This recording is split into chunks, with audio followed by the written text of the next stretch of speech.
Hello, and welcome to my Myers-Brigg assessment. So, very interesting thing. I also always got a lot of feedback from my friend. We would get into an argument, me and Cameron, a fun argument, a playful argument, where he would insist that I was an extrovert and I would insist that I was an introvert. And I don't know, it feels like my close friends are always like, oh yeah, you're an introvert.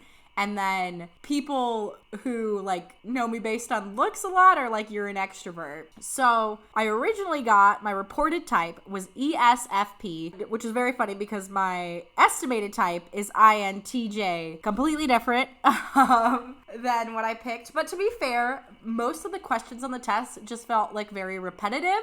And some of it was about word preference. And I feel like I have a weird preference based on the way things look and sound as a poet. So in reading the description difference between this, and I even asked my boyfriend, who I feel knows me the most at this point, which one sounded more like me, and we agreed that it was INTJ. And especially, we're just gonna go out and prove it, essentially. So there you go, Cameron. I took the test finally. I actually should have taken this test when I was 17 in high school, because my school weirdly did it. That was a rite of passage. Everybody took their Myers-Brigg test because it was about being fancy and smart. So I can take information and combine information from a variety of sources to come up with new theories and ideas. I think that's very true for me. I have a clear vision of the future and I create strategies to get there. Also very true for me. I am a problem solver and I work to resolve problems and remove hurdles that might get in the way. Also very true for me. I organize people and projects to make things happen. Guilty. Here are examples of talents which come easily to people with INTJ preferences: creating long-range strategies, finding patterns and connections that others may not see, developing a deep understanding of theories and concepts, dealing with complex ideas. You might think that these talents are obvious or easy or anyone can do them. This isn't true. Well, that's good to know. Sometimes I'm worried that I can't create long-range strategies, but I guess I am, according to this. And I've definitely always been good at finding patterns and connections and developing deep understandings of theories and concepts. And I'm probably pretty decent at dealing with complex ideas. They wouldn't be complex if they weren't a bit of a challenge. To make sure that I'm not overdoing my strengths, try asking myself these questions or talking through them with someone I trust. Am I spending too much of my time thinking and not actually doing anything? I definitely struggle with that, but I'm working on it. Am I holding so firmly to my vision of what this should look like that I'm losing touch with reality? I've definitely been in that hole. Am I overcomplicated things by trying to make too many connections? Probably pretty true. Am I too wrapped up in my inner world, losing my connections with others? Yes, this has all happened. I'm guilty. But I'm also strategic. People with INTJ preferences typically create and develop strategies to achieve their vision of the future. I'm insightful. People with INTJ preferences often excel at finding meaning and connections that others might not see. I'm independent. People with INTJ preferences are often creative and original self-starters. Definitely me. I'm conceptual. People with INTJ preferences tend to be great at developing new systems in line with their vision. I feel like I'm still working on that part. Here are some confidence boosters for people with INTJ preferences. Thinking about the future. I don't know if that's necessarily confidence. Sometimes that gives me a lot of anxiety. But providing creative strategies or direction, that I definitely can do. Creating innovative and cohesive new systems. Yep, I definitely can create some new things. If they work, we'll see. We're kind of in the about to test it all out phase. Seeing things from multiple perspectives and connecting ideas to the bigger picture. Yep, I definitely think I could do that. I am a conceptual planner, INTJ. I have an original mind and the motivation to implement my ideas and achieve my goals. I often see patterns in the world around me, using them to develop long-range strategies or perspectives. When I'm committed to something, I'll organize people and resources to get it done. Skeptical and independent, I tend to have high standards for myself and others. Pretty true. I'm competent, conceptual, objective, independent. Work and home. Competence and knowledge are very important to me. I generally set high standards for myself and others. I'll usually develop original or creative strategies for the future, enjoy solving difficult problems or learning complicated theories, have a natural understanding of how different ideas link together and connect to the overall situation, focus on getting things done and achieving my goals as efficiently as possible. I tend to be at my best when I can work independently on long-range strategies or plans. Working with people who are good at what they do is likely to bring out the best in me. Very true. True to all. I'll enjoy thinking about what's next or considering possibilities for the future. I will say the future does motivate me as much as it terrifies me. That's probably true. Potential blind spots. To a girl with one eye. All right. Blind spots are things we might miss based on our personality preferences. Awareness of possible blind spots can be helpful for personal and professional development. As someone with INTJ preferences, I may forget to ask other people how they are or take the time to chat. I'm very bad at that. I definitely have to work on that more. Neglect practical realities while trying to achieve goals that are exciting to me. My entire life, yes, like not cleaning or cooking, just to try to make it in the entertainment industry. Yeah, I don't know. Stubbornly hold on to my vision and refuse to consider alternatives. I think I'm less bad at that one. I definitely probably used to be worse, but I've worked really hard on being more open-minded. How others are likely to see me. At my best, people tend to see me as calm, decisive, and self-assured. However, I don't often chat or share personal information with others. As a result, colleagues may feel like they don't really know me. I could see that. Others usually see my innovative focus, drive to get things done, perceptive nature. I tend to reflect on situations and ideas to fully understand them before sharing or discussing with others. However, I don't often share my thought processes or creative insights. This means that other people may have trouble following my ideas or may be surprised if I seem to change my opinion suddenly. Very true. I'm trying to be more open. It's definitely, I feel very weird in the attempt. INTJ, introversion, intuition, thinking, judging. INTJs have original minds and a great drive for implementing their ideas and achieving their goals. They have long-range vision and quickly find meaningful patterns in external events. They are independent, skeptical, and critical, and have high standards of competence and performance for themselves and others. They value health, home, family, and achievement. I am original, creative, visionary, insightful, innovative, logical, and objective. I am critical, skeptical, analytical, rational, abstract, hard-driving, determined, independent. All nice things. I am private, reserved, detached, organized, decisive. I don't know. Privacy is a interesting one with me. I guess sort of. I definitely don't want people to know everything about me. Characteristics of INTJs. INTJs have a clear vision of future possibilities. Their faith in their inner vision can move mountains. Problems only stimulate them. The impossible takes a little longer, but not much. I love that. That's so fun. They quickly see patterns in external events and develop long-range plans. INTJs are relentless innovators. They make their decision based on logic and analysis. INTJs with others. INTJs often present a calm, decisive, and assured face to others. They might find it difficult to engage in social conversation, preferring to talk about abstract ideas. Oh, so true for me, this one. I don't know if I am calm and decisive and assured to other people. Definitely people think I'm confident, which I will take that to mean that. Others may find them hard to get to know or even aloof. True. INTJs tend to respect only people who meet their high standards of competence. Very true, probably. I feel bad because I feel like everybody deserves like a basic level of respect, but I'm definitely interested in people who are highly competent. Because they have high standards and because they are so good at analysis, they may appear critical of others. Oops, you caught me. INTJs at work. The boldness of INTJs' intuition preference may be of immense value in many fields. They are excellent long-range planners and often rise to positions of leadership in groups or organization. They want to see their inspirations worked out in practice, applied and accepted by the rest of the world. INTJs drive others almost as hard as they drive themselves. When necessary, they can focus on the details of a project in order to realize their vision. Potential blind spots of INTJs. If INTJs have not developed their intuition, they may not take in enough information or may take in only information that fits their inner vision and make poor decisions as a result.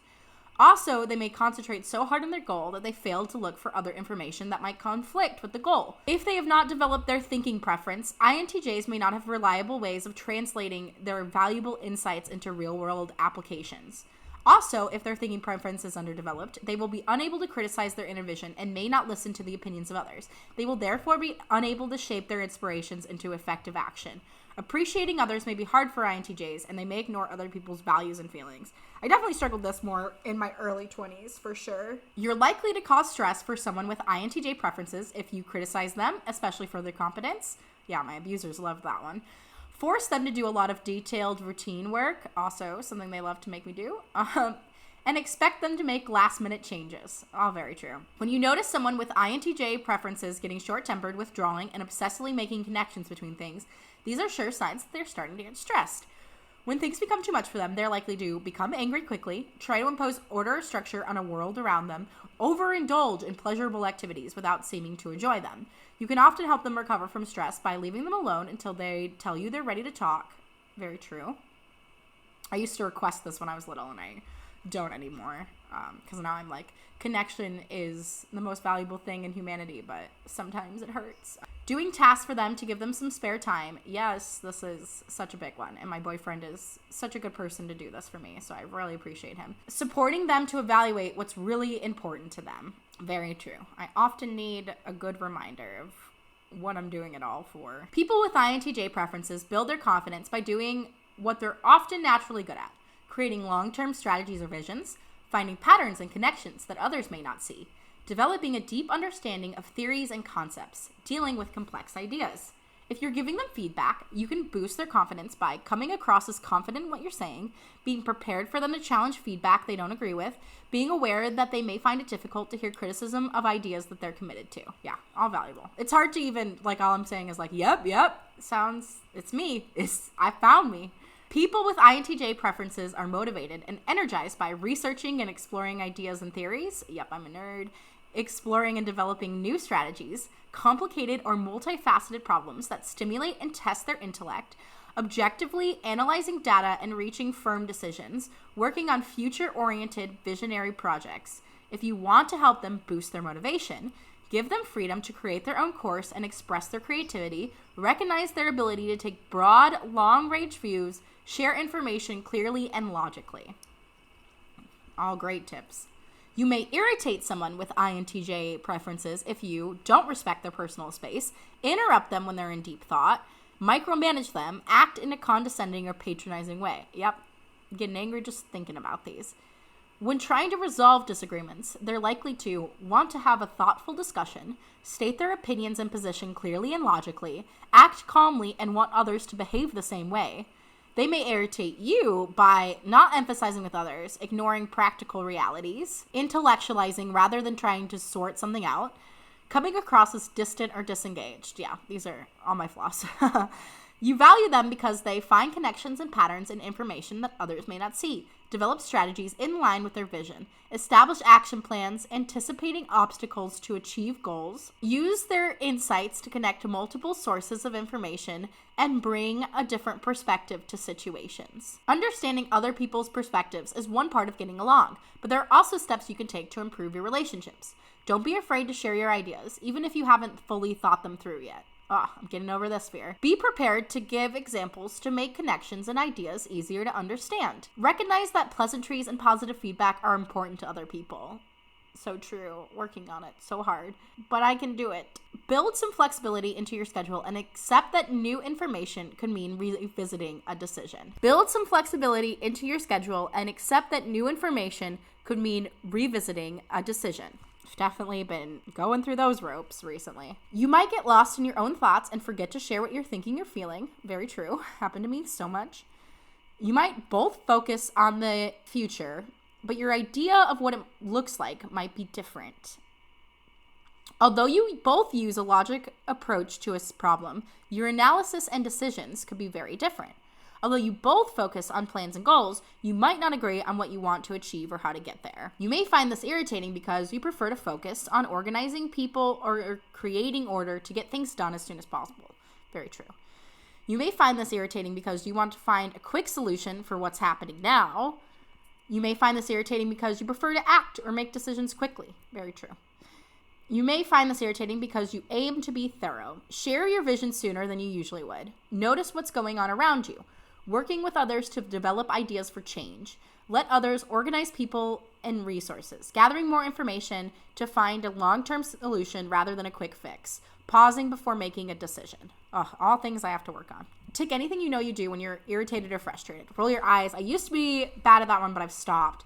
Avoid making eye contact. I definitely do. I need to work on that more. Part of that is being half blind.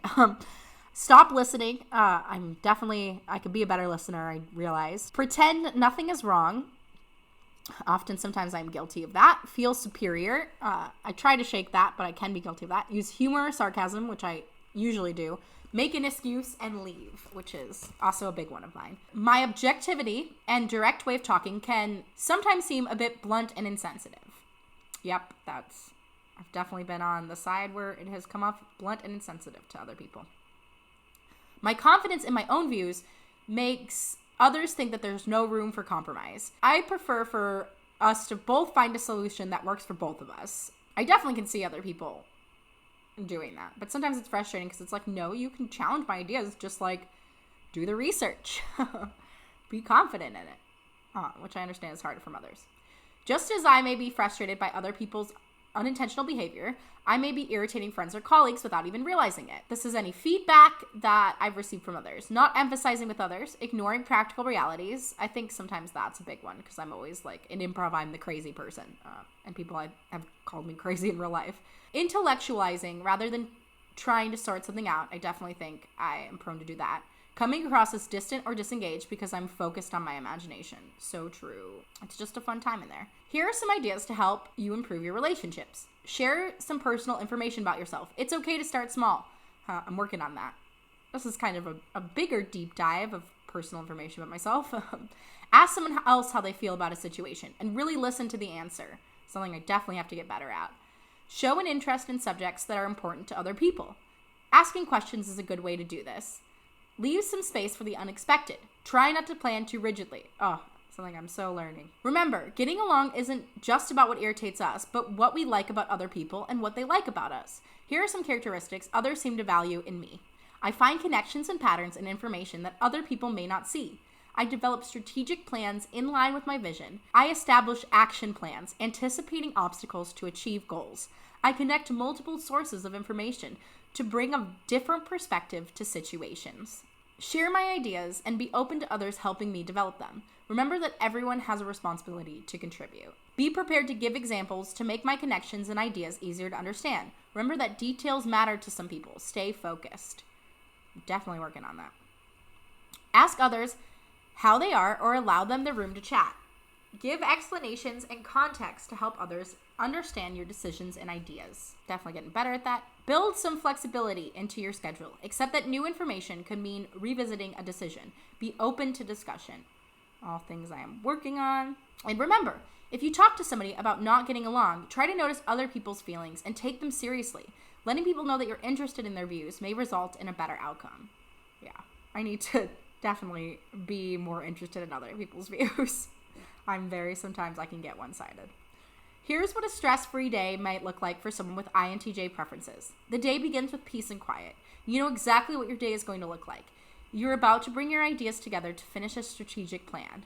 So true. It still sounds great. By the end of the day, you've done everything on your to-do list. Oh, an amazing feeling.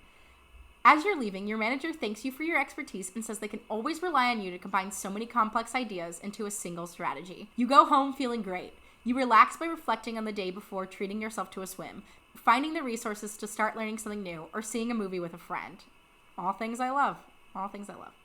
I'm usually at my best when I can work on my own and when others respect my need for time alone. Very true. I would like working with people more, but again, sometimes there's so many feelings you have to be aware of, and it's also like, just not always so personal. I like to work in my own way. I may find it stressful if my independence or autonomy is restricted. Very true. Hence opening up my own business. I'm energized by new ideas and connections. I may find routine tasks stressful. So true. I do. But I'm trying to also build a routine because I think it's healthy. I may find it stressful having to rely on others for the standard of my work, especially if their standards don't match my own. Very true. I'm learning this. Learning to accept it and help people reach my area of perfection. As someone with INTJ preferences, here's what a stressful day might look like for you. You've ticked a few things off your to-do list, but not as many as you planned. I love that no matter what, I'm taking things off my to-do list. Very important. I've had a lot of meetings and routine tasks to get done. As I'm starting my last task, my manager asked me to make some changes to something I did earlier. They spend 10 minutes telling me in detail exactly what I need to do. Oh yeah, it's so hard to take verbal direction for 10 minutes straight. A meeting has just finished, so the office around me is crowded and noisy. Also hard to focus on them. Being micromanaged and the noise and distraction of other people around me are likely to make me feel stressed. So true. I ask for more information about the changes. My manager gives me an answer, but in more detail than I would like. So I start to think, why am I being micromanaged? Why can't they just give me an overview? Has this been thought through properly? This is so frustrating. I can't make any sense of this. I feel the stress starting to build. I might start to overcomplicate the situation by not focusing on what I want to implement or achieve, because I'll be focused on other people. It's people pleasing. I might start to become fixated on or obsessed by my vision. I might stop asking for help from others and have trouble following and conforming to existing rules and processes. I may start to be seen as remote and disengaged. I have an hour to make the changes my manager has asked for. I'm already stressed. What can I do in this situation? Here are some suggestions that might help me. Ignore the people around you so that they don't add to your stress. Easier said than done, but I hear you, girl. Find a quiet place to work.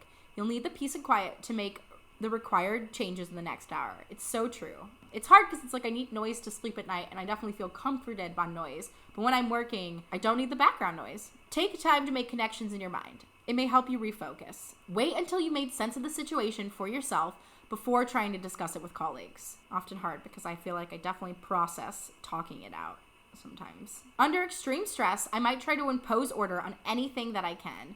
I definitely used to. I don't think I do it as much as I used to now. Under extreme stress, I might become overindulgent but gain little pleasure from what I'm doing. That I think is very true. Under extreme stress, I might focus my senses on things that I see as wrong and start to criticize the world around me. Very true. I become very negative. Some advice. Pause. Although it may feel like you should be thinking about others, stop and give yourself some time alone. Even something as simple as getting a drink or going for a walk can relieve stress. True. I need to implement more walks and staying hydrated in my life more. Do something I enjoy. It's okay to take time out for something you enjoy. In fact, it's essential. Try not to feel guilty about stepping away from a stressful situation. You're likely to be more productive later.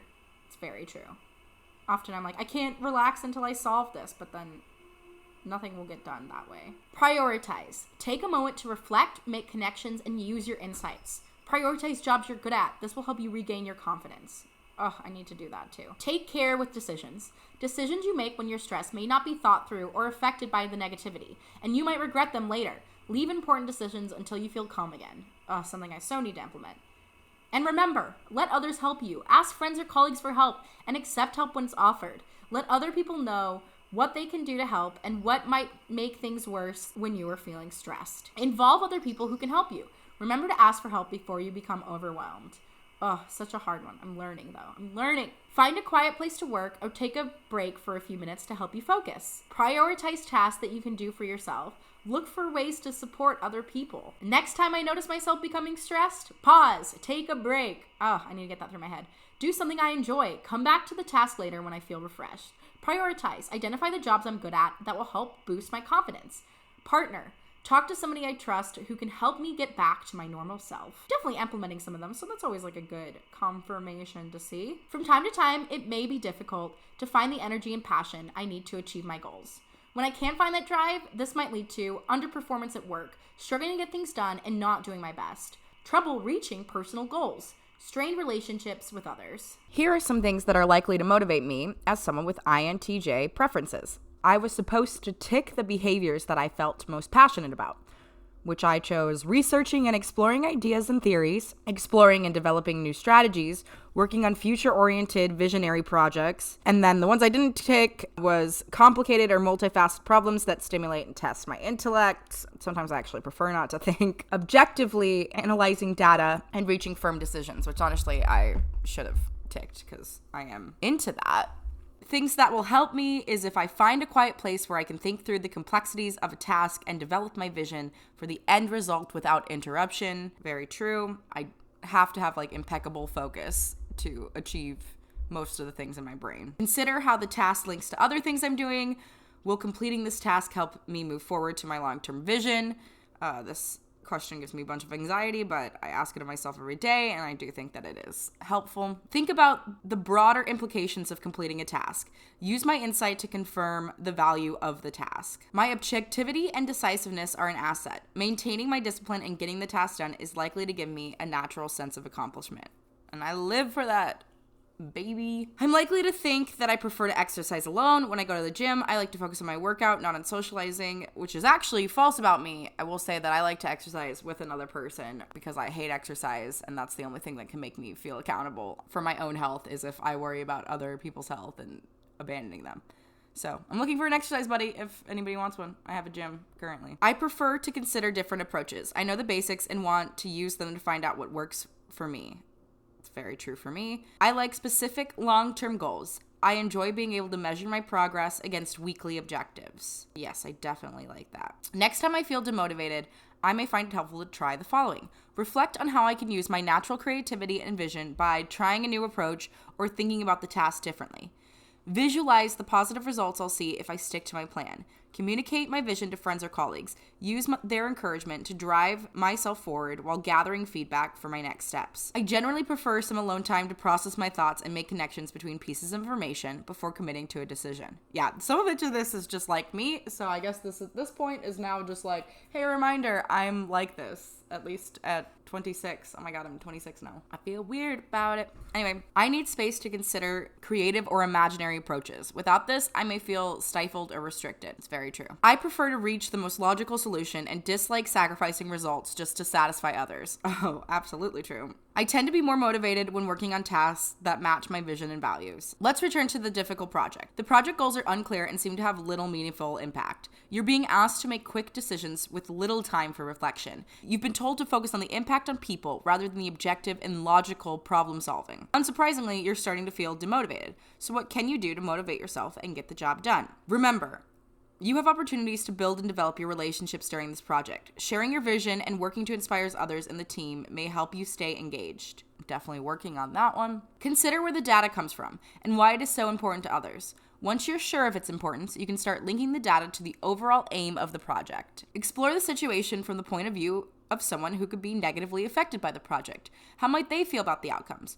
Would they become demotivated as a result? I definitely do have to consider that, I'm very bad at being like, oh, this is logical and this works for me, and not thinking about, the impact of people. How do they do that? How do they feel? It's not that I don't worry about how people feel, but sometimes in a work situation too, I can definitely become blinded to that. Show appreciation for the different perspectives of my team by asking for feedback and encouraging alternative viewpoints, which I definitely think I am getting better at all the time. And that's my Myers-Briggs thus far. So what did you guys think? How are your Myers-Briggs? I would love to hear them. This is actually pretty healing for me because, sometimes I feel like when you're sad and dealing with trauma and you're like, oh, I didn't get this, whatever, you know what I mean? You're bumming yourself out about that and you're like, oh, I'm never quite qualified, or I didn't get this thing and now I feel less normal. And so for me, a big part of healing has been going out and doing the thing that I feel like I didn't get. So I miss this part of my high school, which is something I should have had.